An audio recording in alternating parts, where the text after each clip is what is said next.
Bonjour, dans cette vidéo on va voir deux formules qui sont les suivantes, donc NBCAR et CNUM. C'est deux formules textuelles. Donc comme d'habitude on va aller directement sur Excel et on va voir ensemble ces deux formules-là. C'est parti. Donc là on va voir la première formule qui est NBCAR. En fait ça permet de compter le nombre de caractères contenus dans une chaîne de texte. Espace compris, d'accord? Donc là, je prends un exemple, hein, j'ai fait un petit tableau. Dans ma cellule C5, donc j'ai le prénom Amélie, et je veux connaître le nombre de caractères de cette cellule-là. Donc ce que je vais faire, on va le faire ensemble, je me place dans ma cellule, je marque CNB, donc NB car.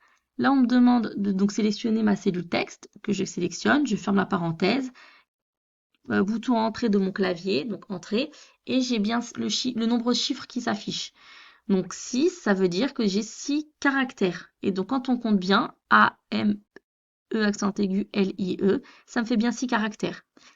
Si j'avais rajouté un espace, et ben vous voyez, l'espace, il le prend en compte. Ça me fait 7 caractères. Donc attention au niveau des espaces, hein. On verra après les formules hein, pour supprimer ou identifier les espaces. Mais voilà, déjà, cette première formule va vous permettre vraiment d'identifier le nombre de caractères. Cette formule, elle peut être intéressante, par exemple, si, je vous donne un exemple, euh, vous devez avoir un nombre de caractères maximum à ne pas dépasser. Exemple, je ne sais pas moi, vous avez une référence et cette référence, elle doit être sur 10 caractères. Ben, en fait, vous pouvez faire cette formule-là et après, si vous avez un nombre qui est supérieur à 10 et ben, ou inférieur à 10, au final, ça veut dire que l'information n'est pas bonne ou il manque un élément, un caractère. Ça va vous permettre d'identifier ce qui est manquant ou pas. Vous voyez, c'est un exemple que je vous donne, mais voilà, ça peut servir dans ces cas-là. Deuxième formule, qui est la suivante, qui est la formule CNUM. Donc là, on va voir ensemble la fonction CNUM. CNUM, en fait, ça permet de convertir un argument textuel en nombre.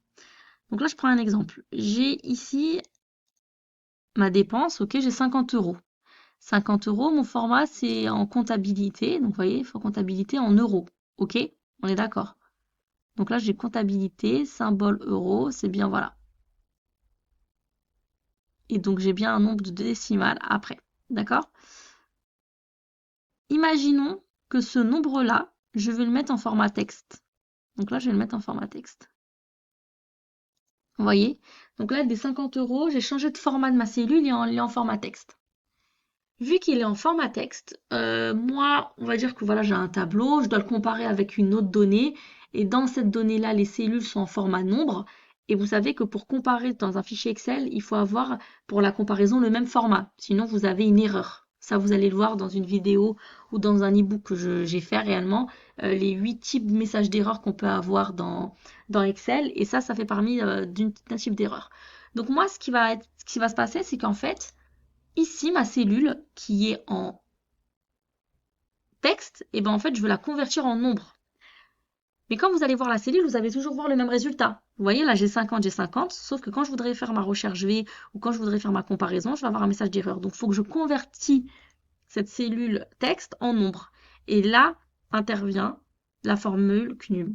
Donc, je vais faire égal CNUM, je double-clique, je sélectionne ma cellule là qui est en texte, ouvre la parenthèse, hop. Et donc là, ça me permet bien d'avoir un nombre ici. Voilà. Donc ça, c'est assez simple, hein. On verra des cas de figure où c'est important, entre guillemets, d'utiliser cette formule. Il y a d'autres moyens aussi pour faire cette fonctionnalité, mais ça, on verra aussi dans la formation et dans d'autres exemples de cas pratiques. Voilà, donc on va s'arrêter là aujourd'hui. N'hésitez pas à mettre un petit like, mettre un petit commentaire, et on verra deux autres fonctions par la suite.